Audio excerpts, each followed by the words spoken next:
Hi, this is Kali Ma for Sonic Zen, and I'm here on the beautiful island of the gods, Bali, at the Anand Ashram, haven for spiritual travellers, and I'm talking with Swami Krishna Anand, and this is part 4 of our series, Meditation 24/7. We've been talking about withdrawing the senses and how to settle into a meditative practice, even if you feel you're not reaching a meditative state. So I'll hand you over to the Swami now. Yeah, it's like, I was reading in Reader Digest that if you suffer from cold and you take medicine, you get well in 3 days. And if you don't take medicine, you get well in 72 hours.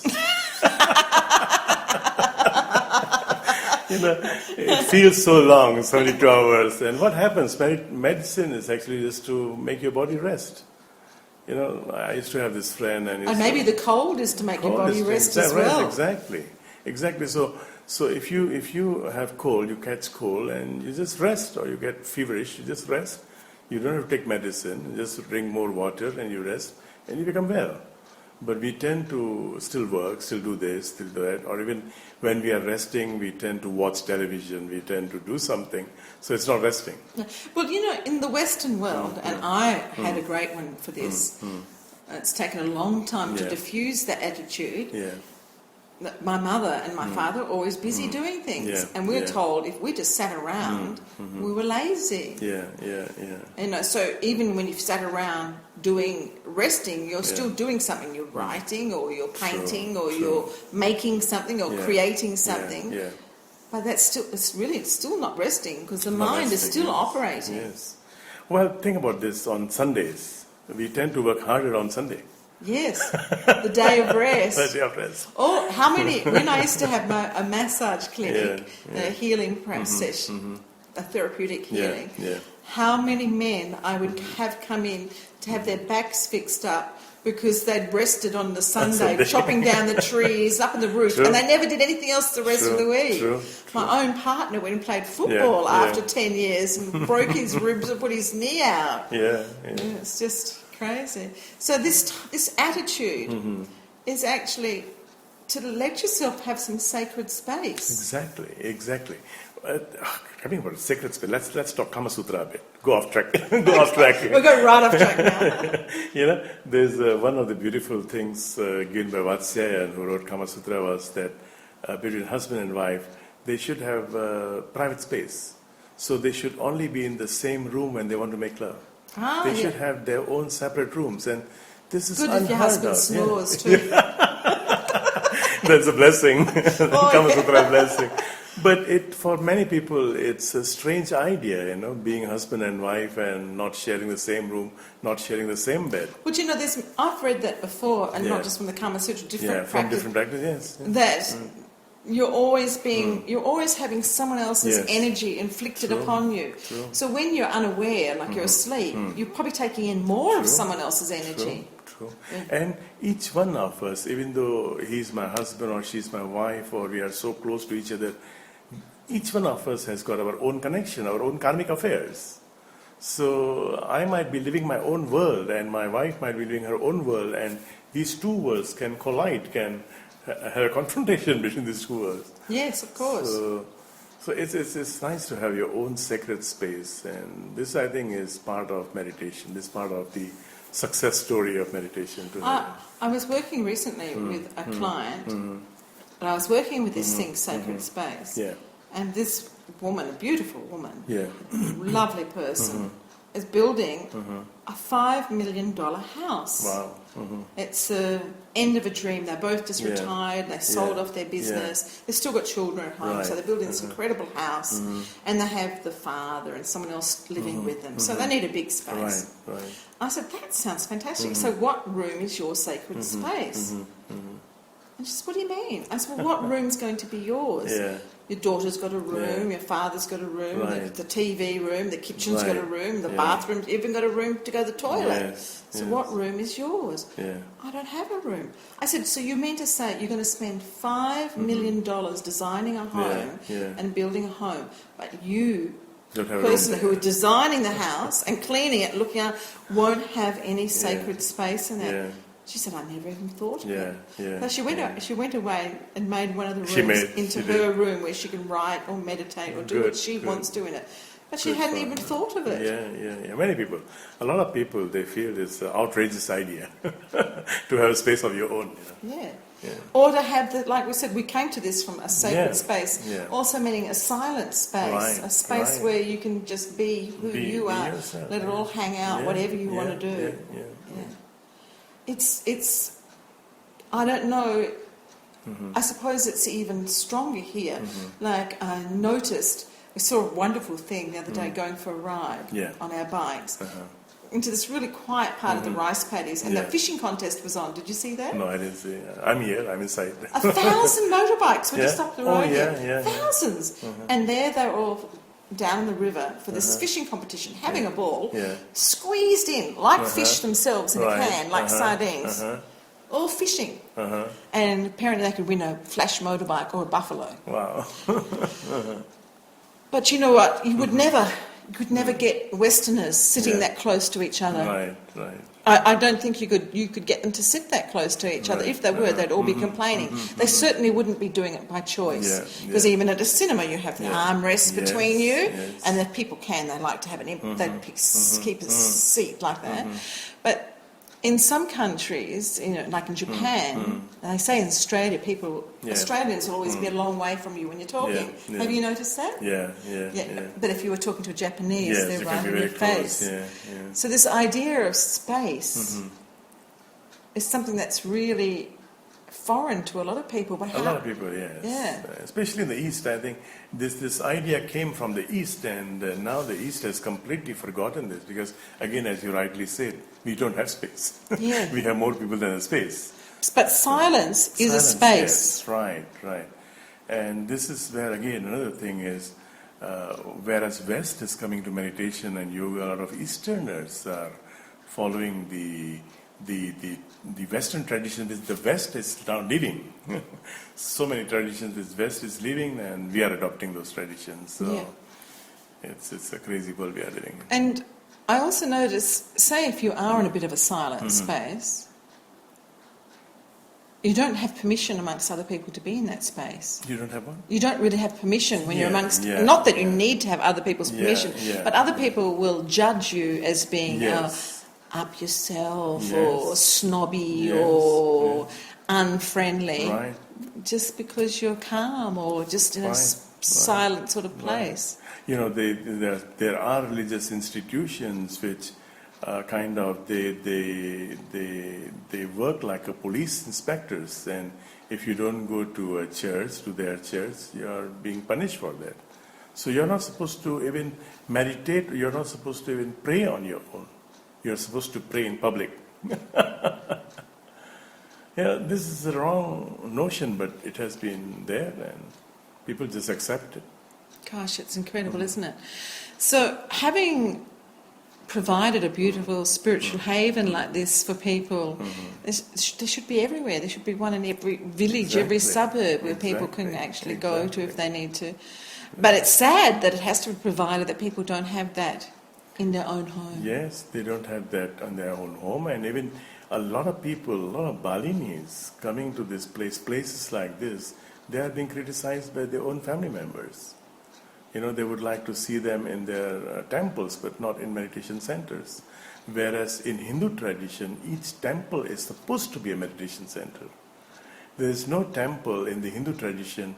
No temple is without any meditation space. So every temple has to have meditation space. And this is not happening. So in the Hindu religion, or the Balinese Hindu religion, some of the Hindus, they talk about that they do their meditation. Do they meditate on their own, or they only meditate in the temple? Well, this is just like, every time they say a prayer, okay, this is something like Lord's Prayer. Every day the Hindus in Bali, they have to say this prayers 3 times a day, which consists of also Gayatri mantra, but Gayatri is just one of the mantras, and there's a series of mantras. And they begin this prayer with pranayam. But what they do mostly now, most of the people, they just speak it out, pranayam, and immediately they go into the prayer. So they just repeat the word pranayam and then go to the prayer. Now you're supposed to. So they're do not actually pranayam. practicing the Practice pranayam. it, yeah. You're supposed to do pranayam for a few minutes and then only go to prayer. So actually, even the prayers, the Hindu prayers, cannot be separated from meditation. Either you do meditate in the beginning, you keep quiet for some time, or you do meditation at the end. So there is meditation even during the prayer, which is not happening now. Mm-hmm. So most of the temples are just meeting places, and most of the temples in Bali, if you have seen, you notice, they just go to the temple twice a month at the most, during the full moon and new moon, and otherwise the temples are deserted. Gosh, yeah. So what we're saying here is that people need to provide their own temple. Yeah, they do. They must. That's how they can keep their sanity. So when you talk about people keeping their own sanity, what does that mean to you? Again, we are coming to the same thing like what we discussed in the last episode, to withdraw from the insane events in the life. You know, so many things are happening which are not to our liking, which we don't approve of, but we just follow the tide. You know, there's no strength, no courage to withdraw, because everybody is doing it. So okay, let me also follow the lead. You know, so this kind of thing is making us insane. Making us truly insane when we are just following because everybody else is doing it. Everybody else is buying this, so I buy also. Yes, all the trends and the fashions, and that what happens along the way. Right. Also, I find that that insanity stops the connection between people. Oh yes. It just creates competition. Right. It creates competition, it creates a lot of ill feeling, and it creates distance between people. It's sad when you catch yourself sometimes that you're unaware of someone that's been around you. Yeah. That you're sharing a space. Yeah. We're talking about sacred space. Yeah. So if you think about it, really, you're always sharing a sacred space with others. Yeah.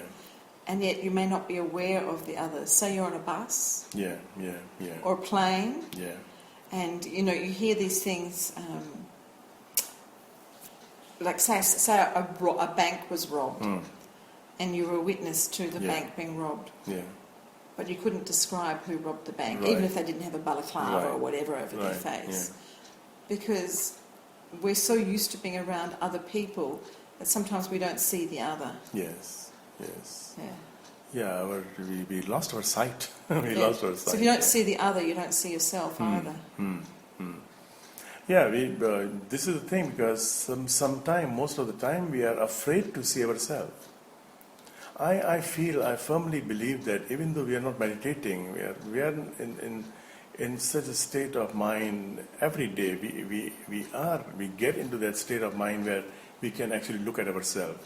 But we are so afraid of it that we immediately turn on the radio or we turn on the television. Yeah. I thought that was very interesting last night. Could you repeat that about the torsos? Yes. Yeah. Could you repeat? What was that? What? About the torsos in the mirror. If all these. Oh yeah, people... the torsos. Yes. Yeah. If you just take 20 people who are of the same height and same body texture and same skin color of skin, and you have pictures of their torsos, 20 people. It's just that there are researches done. It's only 1 or 2 person who can really identify his own torso. It's incredible, isn't it? It's incredible. And this is what I was saying also. How much time do we spend on cleaning our head, washing our head, face, and how much time do we spend on washing our feet? And we cleaning the inside. Cleaning the inside, yes. Inside is something else again. We forget about that at all. We don't remember that we got to clean our inside, interior. Yeah. What I was saying about not being able to pick out someone's face in like a line, what do you call those lines, or witness line, is it's quite strange, isn't it? When you think, it's like a lot of the time people are going around in automatic, like when Yeah. they drive a car, and you don't know actually how you got to a certain place. Like my partner was going to go, Yeah. coming back to the ashram, Yeah. he found himself heading towards where we stayed before. Yeah. And I thought, how did I do that? It was so crazy. And he was caught in the traffic, it was all one way, and he couldn't get back. But that's really how a lot of our life is spent. True. And we have to bring ourselves back to that, a meditative awareness in our everyday life. And if you don't even have an experience of that, there's no path for you. Yeah, if we think we are happy with the kind of life that we are leading now, and although it's not happy, but we have no other definition of happiness. We have not tested another thing. We have not tested bliss, which we call Ananda. So we think that everybody is living this kind of life, and I'm living this kind of life. And if this will make me happy or that will make me happy. True. Yes.